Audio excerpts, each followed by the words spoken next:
వచ్చేసి న్యాయాధిపతులు 16వ అధ్యాయం మొదటి 3 వచనాలు ధ్యానించుకొని యవనస్తుల కోరికను ముగించుకుందాం.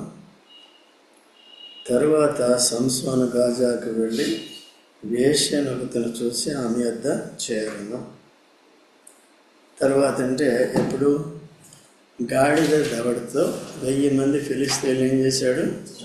చంపాడు. ఫిలిస్తీన్లు శత్రువు అన్నమాట కదా. ఇప్పుడు యేసుక్రీస్తు ప్రభు మనల్ని రక్షించాడు, మనల్ని విమోచించాడు. దేని నుంచి విమోచించాడంటే దేవుని శత్రువు అయిన సాతాను అధికారం నుండి మొట్టమొదటిగా విడిపించాడు. కొలస్సీలకు రాసిన పత్రిక 1వ అధ్యాయం 13వ వచనంలో ఏమంటుందో చూడండి. కొలస్సీ 1వ అధ్యాయము 13వ వచనం దయచేసి త్వరగా చదవండి.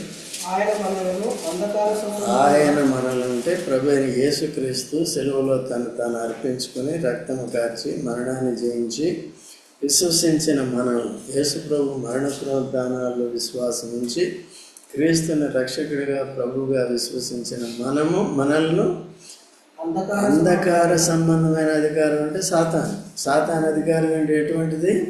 అంధకారం అంటే పాపయుక్తమైనది, దేవునికి అవిధేయత చూపించేది. వెలుగు సంబంధమైన అధికారం యేసు ప్రభు ద్వారా వచ్చింది కదా. వెలుగు అంటే అర్థం ఏంటి? పాపము కాదు. పాపానికి ఆపోజిట్ ఏంటి?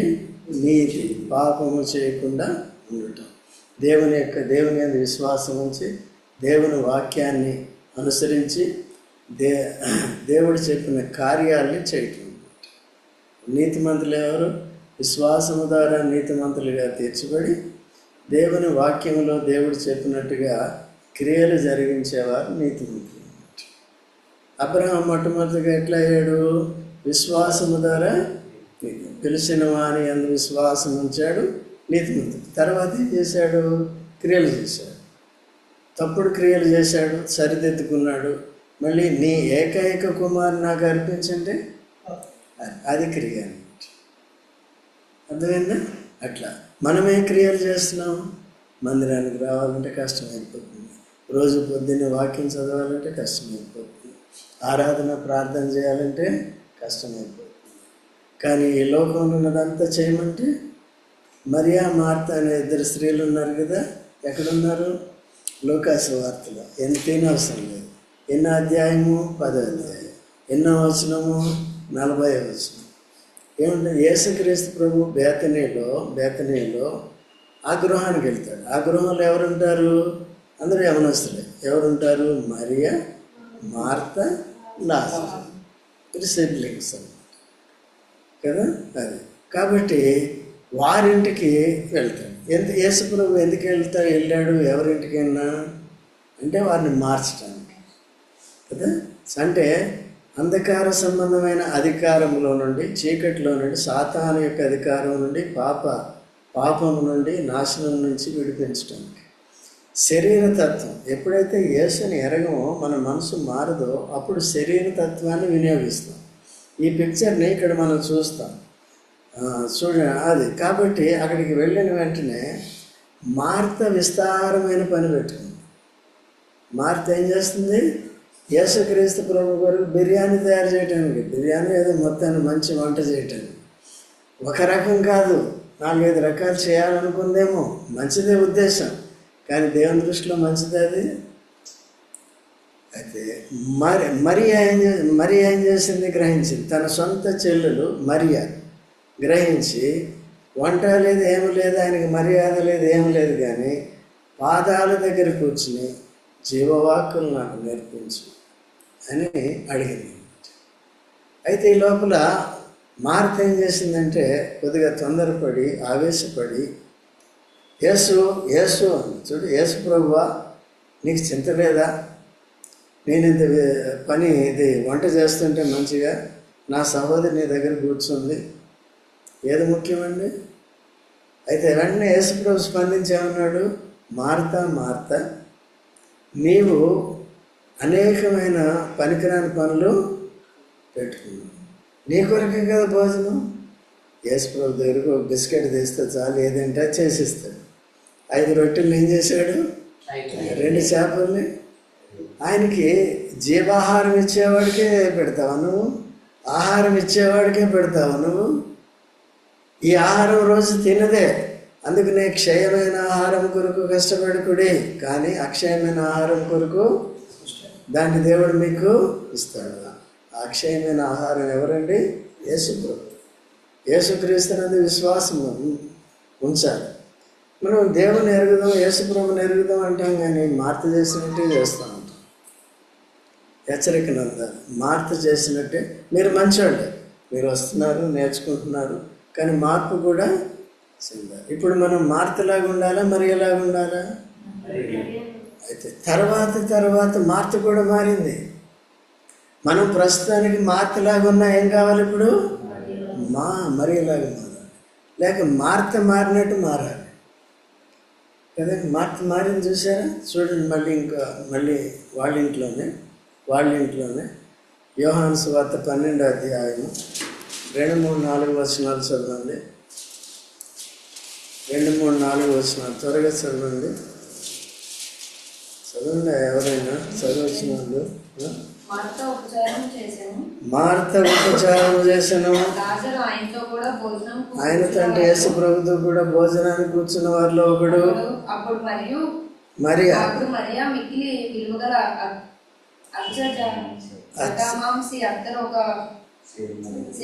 ఎత్తు తీసుకుని యేసు పాదములను పూసి తన తల వెంట్రుకలతో ఆయన పాదములను తుడిచెను. యేసుక్రీస్తు ప్రభు ఏం చేశాడంటే, మరియా మార్త ఆమె వంట పనులు చేస్తుంది, ఈమె యేసు పాదాల దగ్గర కూర్చుండి లోకాసు సువార్త 10వ అధ్యాయంలో యేసు ప్రభు మాటలు, జీవం మాటలను వింటుంది. ఓకే. అయితే లాజర్ ఏం చేయంటే ఇంట్రెస్ట్ లేదు, బయటకు వెళ్ళిపోయాడు. యేసు ప్రభు ఉంటే యేసు ప్రభుతో పాటు లేడు. అయితే యేసుక్రీస్తు ప్రభుకి ఏమొచ్చిందంటే రోగం వచ్చింది. ఎవరు అనుమతిస్తారు? యేసు లాజర్కి ఏమొచ్చింది? రోగం. వెరీ గుడ్, మీకుంది ప్రెజెన్స్ ఆఫ్ మైండ్. కాబట్టి లాజర్కి రోగం వచ్చింది. లాజరు చనిపోయాడు. ఇట్లా రోగం వచ్చింది రా అంటే వచ్చాడా? లేట్ చేశాడు. ఎందుకు? ఆయనే అనుమతించాడు అని పాఠం లేదు. యేసు ప్రభుకి ఏమైనా అసాధ్యమైనది ఉందా? సచ్చిన వారిని సత్యం ఏం చేస్తాడు? లేపుతాడు. ఆయన శక్తి ఆయనకి తెలుసు. ఎవరికి తెలీదు? మనకు తెలీదా? నమ్మని వారికి తెలియదు. నమ్మిన వారికి తెలుస్తుంది, నమ్మకపోతే తెలియదు. మనం నమ్మినట్టు కనపడతాం కానీ నమ్మనట్టుగానే ప్రవర్తిస్తాం. అట్లా ఉండకూడదు. ఓకే. కాబట్టి వచ్చింది, చచ్చిపోయిన తర్వాత 4 రోజులకు వచ్చాడు. ఎవరండి? యేసు ప్రభు. ఎవరి దగ్గరికి వచ్చాడు?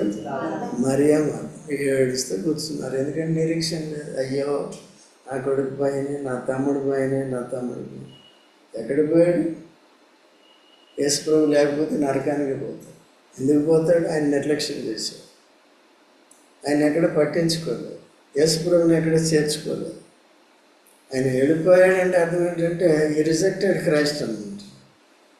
దాన్ని యేసు ప్రభు వాడు ఏడుస్తుంటే ఆయన కూడా ఏం చేశాడు? ఆయన కూడా యేసు ఏడ్చానని ఉంటుంది. 11:35 యోహాను సువార్త వస్తుంది. ఎందుకంటే ఏడ్చేవారితో ఏడవాలి. అది వాళ్ళ యూదుల ఆచారం. మంది కూడా అంతే కదా. ఇప్పుడు సిస్టర్స్ వెళ్తారు, కొంతమంది చచ్చిపోయిన దగ్గరికి ఏం చేస్తారండి? కళ్ళ నీళ్ళు బొడబొడి వచ్చేస్తాయి. అది ఎట్లా వస్తాయి నాకు అర్థం కాదు. ఓకే, ఏడ్చేస్తూ ఉంటారు అలా. కాబట్టి అదొక అలవాటుగా అట్లా కొంతమంది చేస్తారు, కొంతమంది రియల్గానే ఏడుస్తూ ఉంటారు. అయితే మనం అలాగే ఏడవలసిన పని లేదు. యేసు ప్రభువుని కలిగిన వారికి నిరీక్షణ. మళ్ళీ చనిపోయిన వారు కూడా ఏమవుతారు? బ్రతికి నా యందు విశ్వాసం ఉంచిన వాడు ఎన్నటికీ చనిపోడు. నా యందు విశ్వాసం ఉంచి చనిపోయిన వాడు మరలా బ్రతుకును. I'm going to raise him again. ఇది new body, eternal body, the body like that of Lord Jesus Christ who rose from the dead. తిరిగి లేచిన తర్వాత ఏ దేహాన్ని, అక్షయ దేహాన్ని యేసు ప్రభు ధరించినాడు, ఆ దేహాన్ని తిరిగి నమ్మిన వారందరికీ ఇస్తాడు. చచ్చిపోయిన వారికి ఇస్తాడు, బ్రతికున్న మనకు కూడా క్షణంలో మార్పు చెంది బాప్తిసంలో సమాధి అయిపోయాం. మనం నూతన వ్యక్తిగా తిరిగి లేచాం. పాత ఆదాము చచ్చిపోయాడు, సమాధి చేయబడ్డాడు. నూతన దేహంతో యేసు ప్రభు ఏం చేశాడు? లేచినట్టుగా మనల్ని లేపాడు. కాబట్టి మనకి ఇంకా యేసు ప్రభు వచ్చాడంటే సమాధి అవసరం లేదు. శరీరం మార్పు చెంది ప్రభు దగ్గరికి ఈ నిరీక్షణతో మనం జీవించాం. అప్పుడు లేపిన తర్వాత ఇప్పుడు ఏం చేస్తున్నారంటే యేసుక్రీస్తు ప్రభుకి విందు చేస్తున్నారు. అదే సండే ఆరాధన పద్ధతి కూడా అలా ఉంటుంది. అయితే ఈ మార్త ఏం చేస్తుంది? అక్కడేమో వంట చేస్తుంది కదా, ఇక్కడేం చేస్తుంది? ఉపచారం చేస్తుంది. అంతా సిద్ధం చేస్తుంది కదా, అంతా సిద్ధం చేస్తుంది. ఉపచారం చేసాను. తర్వాత మరియా ఏం చేసింది? యేసుప్రభు వారి మధ్యలో ఉన్నాడు కదా, మరియా ఏం చేసింది? అచ్చజట మాంస అత్తరుపుడి నిక్కులు విలువైంది షేరునారు తీసుకుని పగలగొట్టి ఆయన పాదాల మీద పోస్తుంది. ఇల్లంతా అతనితో నిండాడు. అదే ఆరాధన. దేనికి పిలిచారు ఆయన్ని? భోజనానికి. ఏం పోసారు? అది ఫస్ట్ ఆరాధన. అదే యేసు ప్రభుకి అర్పించిందని ఏమంటారు? ఆరాధన. అప్పుడు శరీరధారిగా ఉన్నాడు కాబట్టి మెటీరియల్ థింగ్స్ ఆఫర్ చేసి, ఈవెన్ జ్ఞానులు కూడా బంగారము వెండి బంగారము బోడము సాంబ్రాణి, బంగారము సాంబ్రాణి బోడం వీటిని అర్పించారు. అయితే ఈయన ఏమై ఉన్నాడు, ఏం చేయబోతున్నాడు అనే విషయాలు వారు అర్పించిన వస్తువుల్లో ఇమిడి ఉంది. ఈమె కూడా ఏం చేసిందండి? స్వీట్ స్మెల్లింగ్ సేవర్ ఆయనకి ఇచ్చింది. అట్లాంటి హృదయపూర్వకంగా చేసింది. మరి అంతకుముందు లూకాసు వార్త 10వ అధ్యాయంలో వాళ్ళ ఇంట్లో ఉన్నప్పుడు అతని గురించి ఎందుకు పగలగొట్టలేదు? విన్నది కానీ సరిగా నమ్మలేదు. ఇప్పుడేం చేసిందండి? ఆయన పునరుద్ధాన బలాన్ని సాక్షాత్తు చూసింది. వాళ్ళే అన్నారు, ఏడుస్తున్నారు ఇంకా హోప్లెస్గా, కంపు కొడుతున్నాడు. ఇప్పటికి 4 రోజులైంది. నడండి చూద్దాం, నడండి. నమ్మితే నీవు దేవుని మహిమను చూశాడు. కన్నులు పైకెత్తాడు. లాజరు లే అంటే ఏం చేశాడు? ఆయనకి సేవా వస్త్రాలు, ప్రేత వస్త్రాలు అంటారు కదా, ఆ ప్రేత వస్త్రాలను తీశారు. వేసుకుని ఉంటాడు. ఇప్పుడు ఏం చేస్తున్నాడండి? యేసు ప్రభుతో లేపిన వానితో కూడా కలిసి ఏం చేస్తున్నాడు? మనం కూడా అది చేయాలి. ఆదివారం ఏం చేస్తున్నాం? లేపిన వానితో కూర్చోవాలి మనం. లాజరు మళ్ళీ తిరిగి వచ్చాడా ఊరు చుట్టూ? ఫస్ట్ ఏమర్పించింది? ఆరాధన. రెండోది ఏం చేసింది? అదే మరియ వలె ముందు ఆరాధించాలి. తర్వాత లాజరు వలె యేసు ప్రభుతో కూడా ఏం చేయాలి? భోజనానికి. అదే సహవాసం. అంటే తండ్రి కుమార పరిశుద్ధులతో కూడా సహవాసం. బాబు వింటున్నావా? ఏం చెప్పాను? ఏది అదే. అందుకని అట్లా. కాబట్టి ఈ విషయాలు సరిగా మనం అర్థం చేసుకుని దాన్ని చేయాలి. ఓకేనా? యథార్థంగా చేయాలి. సో మనల్ని లేపిన వానితో మనం ఏం చేయాలి? సండే మిగిలిన రోజుల వద్ద బాధ కావాలి, వచ్చి నేర్చుకోవాలి. ఓకే, ఇక్కడికి రాలేదు, ఈ విషయాలు తెలియదు కదా. ఎంతమంది ఎంత మిస్ అయిపోతున్నారు చూడండి. దేవుడు చేసిన ఏర్పాటు ఇది కదండి. తన ఆత్మ ద్వారా నేర్పిస్తాడు. నేను అక్కడ బట్టి కొట్టి అక్కడక్కడ సిద్ధపడి ఇక్కడ మీ ముందే అప్పటికప్పుడు చెప్తే తీస్తున్నాను బైబిల్ స్టడీకి. ఇప్పుడు ఎవరు సహాయం చేయాలి? నేనేం ప్రిపేర్ రాలేదు. ఎవరు మాట్లాడాలి ఇప్పుడు? అది సంగతి. అలా ఎవరి మీద ఆధారపడాలి? దేవుని ఆత్మ మీద ఈ సంగతులన్నీ నేర్పిస్తాడు. అట్లా ఆయనే లింక్ చేసి అవసరమైన నేర్పిస్తాడు. నేర్చుకుని జాగ్రత్తగా వాటిని ఏం చేయాలి? ఇప్పుడు మార్త మరియా లాజరు మార్పు చెందారో లేదా? అట్లా మనం కూడా ఏం చేయాలి? సంవత్సరాలు గడిచిపోయినా సరిగ్గా మార్పు లేదు. మార్తలాగే ఉంటాం, మరి ఇలాగ వింటూనే ఉంటాం, కానీ సరిగ్గా నమ్మం, క్రియలు చెయ్యం, ఆరాధన చెయ్యం. లాజరు వలె కూర్చోం, తిరుగుతూ ఉంటాం బజార్ చుట్టూ. ఇప్పుడు ఏమైంది? అట్లా మనం సిద్ధపడాలి. ఓకేనండి. కాబట్టి అలాగా మళ్ళీ వెనక్కి రండి. తర్వాత సంసోను గాజాకి వెళ్ళి వేశ్యనొకతిని చూచి ఆమె యొద్ద ఇక్కడ భార్య పోయింది. ఇప్పుడే యుద్ధాన్ని జయించాడు. జయించిన తర్వాత దప్పికతో చనిపోయే పరిస్థితిలో ఉన్నప్పుడు ప్రార్థన చేస్తే దేవుడు ఏం చేశాడు? అక్కడ ఓటని తీసుకొచ్చి ఆయనకి దప్పిక తీర్చి తిరిగి బతికించాడు. బతికించిన తర్వాత వెంటనే ఎక్కడికి పోయాడు? ఇప్పుడు వేశ్య దగ్గరికి పోయాడు కదా. వేశ్యలు రెండు రకాలు. ఒకటి ఈ లోకం వేశ్య, రెండోది మనుషులు వేశ్యలు కదా. అంటే భౌతికంగా చూసినట్లయితే వ్యభిచారులు అంటారు ఏమన్నా. పురుషులు వ్యభిచారం చేస్తారు, స్త్రీలు కూడా వ్యభిచారం చేస్తారు. అంటే పెళ్ళి కాకుండా రిలేషన్షిప్ పెళ్ళి కాకుండా ఏం చేయకూడదు? పెట్టుకుంటే ఆయన సాతానుడు తీసుకుపోతాడు. ఎక్కడికి తీసుకెళ్తాడు? తనతో పాటు తన సంఖ్యలో నరకంలో పెట్టుకుంటాడు. వాడు తట్టుకోలేడు. దానికి వెళ్తాను. అందుకనే చూడండి, యాకోబు మంచి మాట చెప్తాడు. 4:6 యాకోబు పత్రిక 4:4.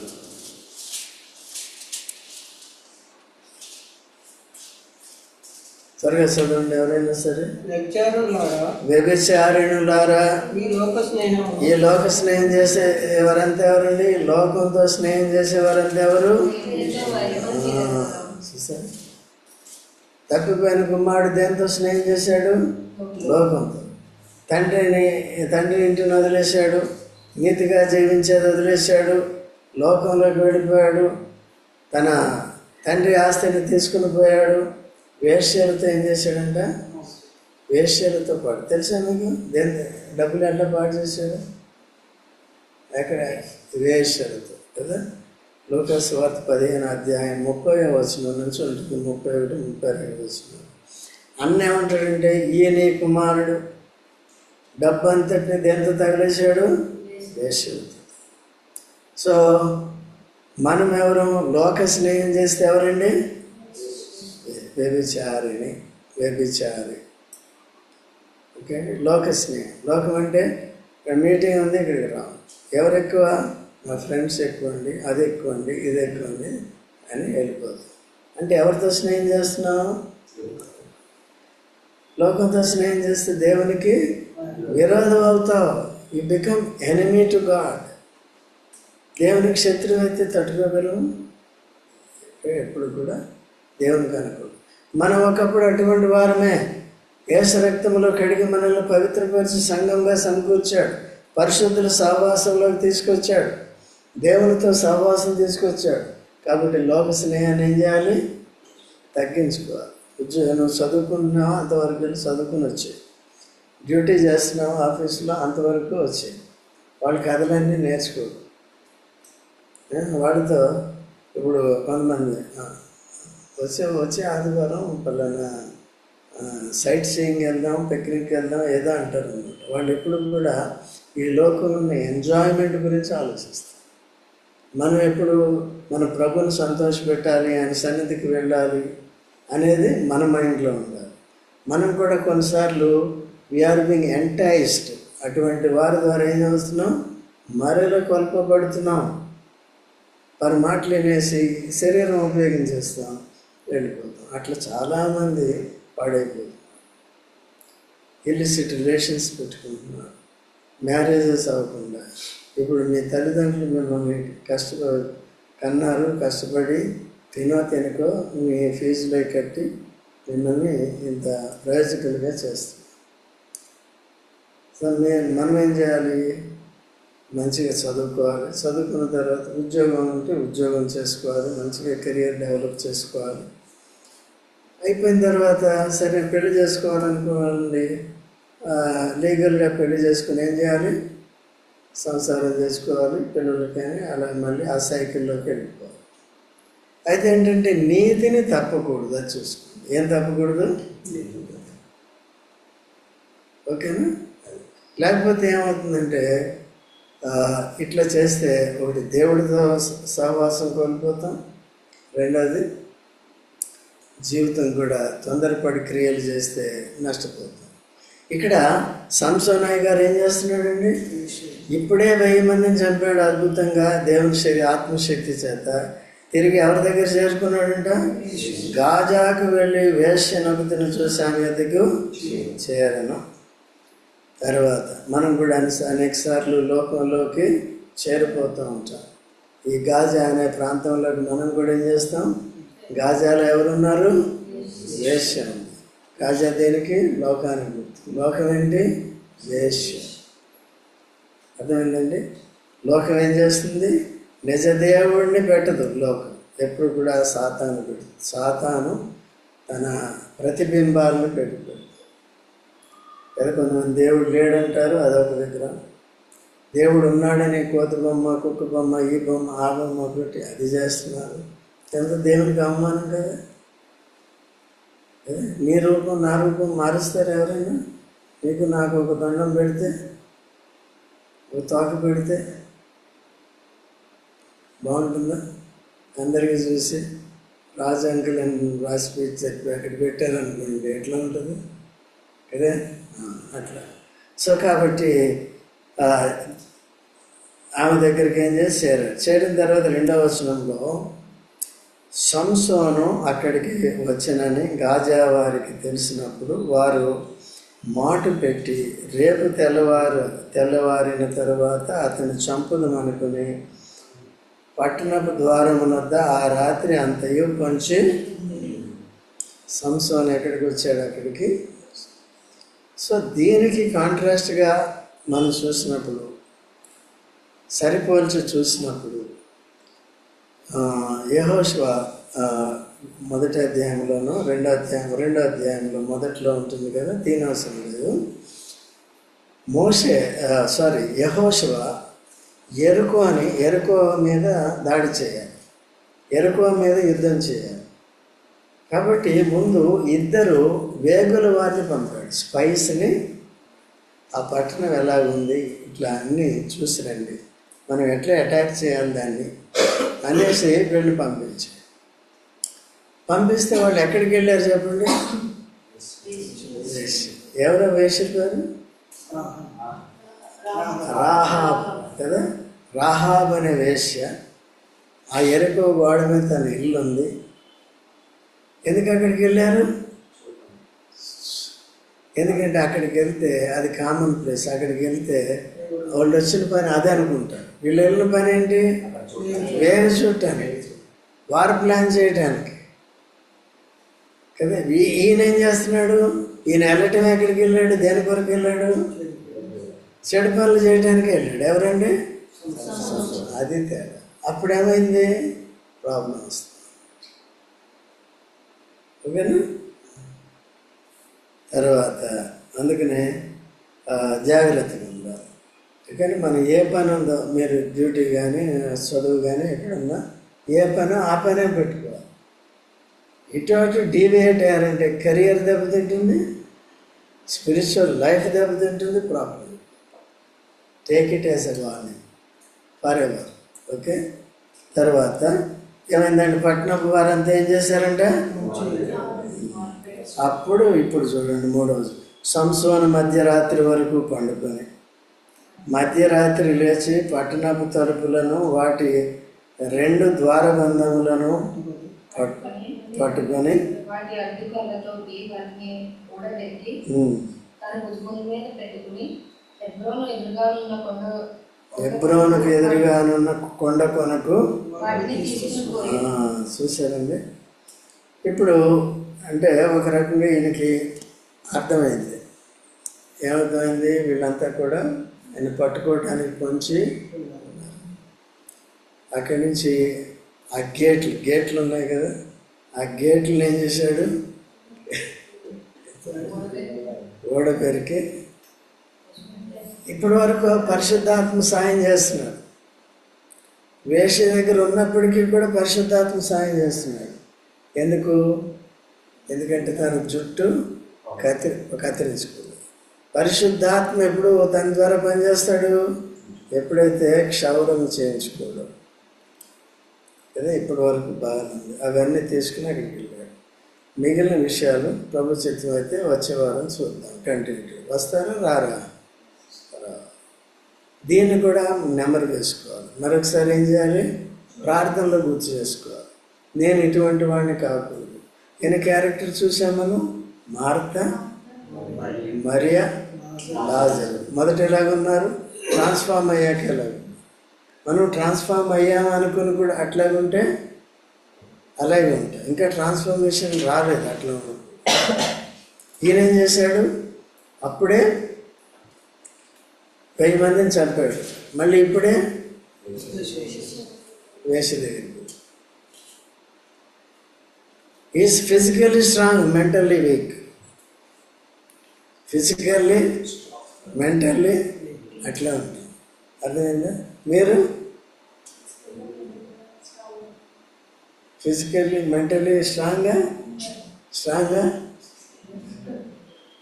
వేస దగ్గరికి వెళ్ళొద్దు.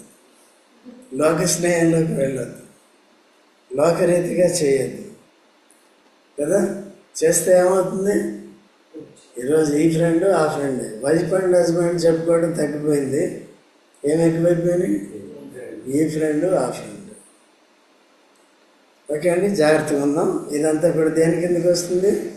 వ్యభిచారం. వ్యభిచారిణులు అందరూ ఏమవుతారు?